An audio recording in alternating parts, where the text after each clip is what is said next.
Hello everyone. இன்னைக்கு நம்ம 10th ஜியாகிரபியில் chapter 3ல இருக்கிற 5th 2 மார்க் பற்றி பார்க்க போகிறோம். Types of agriculture practice in India. So இந்தியாவில் எத்தனை டைப்ஸ் ஆஃப் அக்ரிகல்ச்சர் ப்ராக்டிஸ் நடக்குது அது நம்ம என்னன்னு பார்த்துருவோம். ஃபர்ஸ்ட் டோட்டலாக அங்கே இந்தியாவில் 6 டைப்ஸ் ஆஃப் அக்ரிகல்ச்சர் ப்ராக்டிஸ் நடக்குது. ஸோ அது என்னென்னு நம்ம லைன் பை லைன் பார்த்தோம். ஓகேவா? ஃபர்ஸ்ட் ஒன் பார்த்தோம். ஃபர்ஸ்ட் ஃபார்மிங் என்னன்னு பார்த்தோம்னா சப்சிஸ்டன்ட் ஃபார்மிங். ஓகேவா? ஸோ இந்த சப்சிஸ்டன்ட் ஃபார்மிங்கோட மீனிங் என்னன்னு பார்த்தோம்னா, ஸோ இங்கே ஃபார்மர்ஸ் வந்து அவங்களோட யூசேஜுக்கு மட்டும் க்ரோ பண்ணுற ஃபார்மிங் தான் சப்சிஸ்டன்ட் ஃபார்மிங் அப்படின்னு சொல்கிறாங்க. ஸோ அதை என்ன சொல்கிறாங்க? ஓன் கன்சப்ஷன் அப்படின்னு சொல்கிறாங்க. ஓகேவா? ஸோ அடுத்த ஃபார்மிங் டைப் பார்த்தோம்னா ஷிஃப்டிங் ஃபார்மிங். ஸோ இந்த ஷிஃப்டிங் ஃபார்மிங்க்கு மீனிங் என்னன்னு பார்த்தோம்னா ஸ்லாஷ் அண்ட் பர்ன். ஓகேவா? என்ன ஸ்லாஷ் அண்ட் பர்ன்? இதுக்கு மீனிங் என்னன்னா ஃபாரஸ்ட்ல இருக்க ட்ரீஸை கட் பண்ணி பர்ன் பண்ணி அங்கே வந்து ஃபார்மிங் பண்ணுறது தான் இந்த ஷிஃப்டிங் ஃபார்மிங். ஓகேவா? அடுத்த டைப் பார்த்தோம்னா இன்டென்சிவ் ஃபார்மிங்.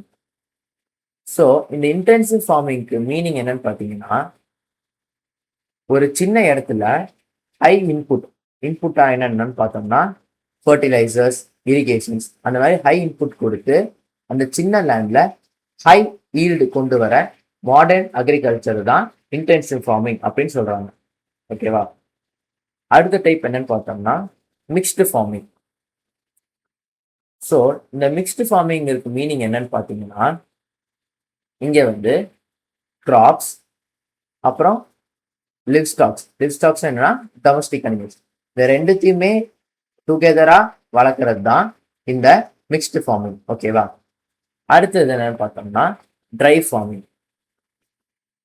ஸோ இந்த ட்ரை ஃபார்மிங்க்கு மீனிங் என்னன்னு பார்த்தோம்னா ரெயின்ஃபால் இல்லாத கண்டிஷன்ஸ்ல ட்ரை கிராப்ஸ் மட்டும்தான் அங்கே க்ரோ ஆகும். ஸோ அதை என்ன சொல்றாங்கன்னா டிராஃப்ட் கிராப்ஸ். ஓகேவா? ஸோ அந்த கண்டிஷனுக்கு இந்த கிராப் மட்டும் தான் க்ரோ ஆகும். ஸோ அதை தான் ட்ரை ஃபார்மிங் அப்படின்னு சொல்றாங்க.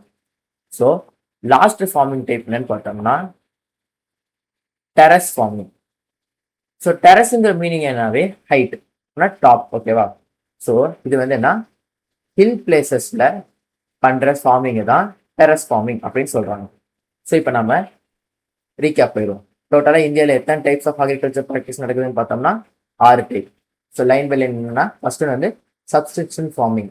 ஸோ அதோட யூசேஜ் என்னன்னா ஓன் கன்சப்ஷன் மட்டும்தான் அந்த ஃபார்மிங். ஓகேவா? அடுத்தது ஷிஃப்டிங் ஃபார்மிங்னா என்னன்னா ஃபாரஸ்ட்ல இருக்க ட்ரீஸை கட் பண்ணி பர்ன் பண்ணி அங்கே ஃபார்மிங் பண்ணுறது தான் இந்த ஷிஃப்டிங் ஃபார்மிங். ஓகேவா? அடுத்தது இன்டென்சிவ் ஃபார்மிங் எதுனா ஒரு சின்ன இடத்துல ஹை இன்புட் கொடுத்து ஹை ஈல்ட் எடுக்கிற ஃபார்மிங் தான் இன்டென்சிவ் ஃபார்மிங். ஓகேவா? அடுத்தது மிக்ஸ்டு ஃபார்மிங். அப்படின்னா கிராப்ஸும் அப்புறம் அனிமல்ஸும் சேர்ந்து க்ரோ ஆகிறது தான் இந்த மிக்ஸ்டு ஃபார்மிங். ஓகேவா? அடுத்தது ட்ரை ஃபார்மிங் வரும்போது ரெயின்ஃபால் இல்லாத கண்டிஷன்ஸ்ல அந்த கண்டிஷன்ஸ்க்கு ஏற்ற கிராப்ஸை வந்து க்ரோ பண்றது தான் இந்த ட்ரை ஃபார்மிங். ஓகேவா? லாஸ்ட்ல டெரஸ் ஃபார்மிங். இந்த டெரஸ் ஃபார்மிங் இருக்குன்னா ஹில் ரீஜன்ஸ்ல ஃபார்மிங் நடக்கிறது தான் இந்த டெரஸ் ஃபார்மிங். ஓகேவா? ஸோ இதுதான் இந்தியாவில் இருக்கிற 6 அக்ரிகல்ச்சர் ப்ராக்டிஸ். ஸோ எல்லாத்துக்குமே புரிஞ்சிருக்கும்னு நினைக்கிறேன். தேங்க்யூ.